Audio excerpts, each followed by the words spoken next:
My primary role at the University of Michigan Health System is to direct the sleep program. We have one of the largest and most well-developed sleep programs in the country, with 3 accredited sleep disorder center, and more broadly, we have a center for sleep science that goes across the campus, including 4 schools and 15 departments, with about 45 members who have faculty who have a major interest in sleep. There is hardly an area in medicine and health where sleep doesn't have impact. There is no cell in the body that doesn't function in some way differently on a circadian pattern, and so it stands to reason that that time that we spend functioning differently for that third of our life has huge impact on the heart, circulatory function, on pulmonary function, on renal, gastrointestinal, any other system you want to look at, not to mention the main one, which is the brain itself. The future of sleep medicine as a discipline is very bright, and in particular, there will be incredible opportunities for a fusion between health services research and sleep medicine. Sleep medicine is a relatively new field. It has drawn from many other disciplines, but one that it hasn't drawn from enough is health services research. There's been recognition, even on a national scale, that we need to involve health service research more front and center in sleep. So, for example, I'm on the board for the American Sleep Medicine Foundation. Our recent call for research applications was the large ones were focused specifically on health services research in sleep medicine. And I'm proud to say that the University of Michigan did extremely well in that competition, in part because of all the resources that IHPI has brought to bear on our campus.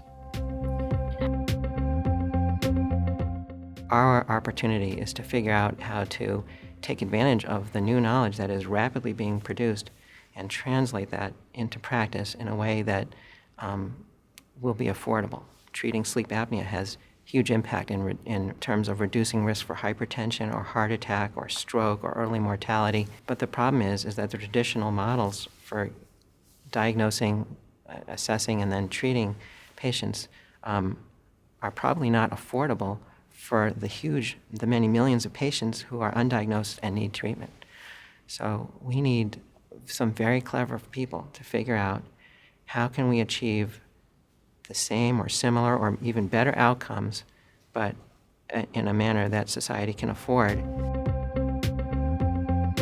You know, there's a funny thing that even in a large crowd, sometimes someone can be lonely. It's hard to want to study, in my area, sleep in relation to some other aspect of health and not find that other specialist at U of M on the same campus and eager to collaborate. But I think it takes some organizational structure like IHPI to actually make introductions in a large campus between people who didn't yesterday know that they really needed to collaborate. But when that opportunity arises and they realize that someone else has shared interests and complementary expertise, they can take advantage of that and really run with it. IHPI serves an incredibly important function in terms of just fostering networking. It also, becomes the the go-to place for investigators who are realizing that they need to figure out, like we are in sleep, better models for health services delivery. Healthcare is undergoing a renaissance scientifically, and that's very exciting. But I think there are some other fundamental challenges that medicine will need to be addressing, and some of them are as big, possibly even bigger than a lot of these science questions. And the question is, given limited resources, how do we use them most effectively to deliver the best care for the most people? I think those will be the big questions. Those are the big questions in sleep medicine, and they are the big questions much more broadly. And they're going to involve hard choices. We're going to need smart people to lay out those choices in an understandable way so that we can choose wisely.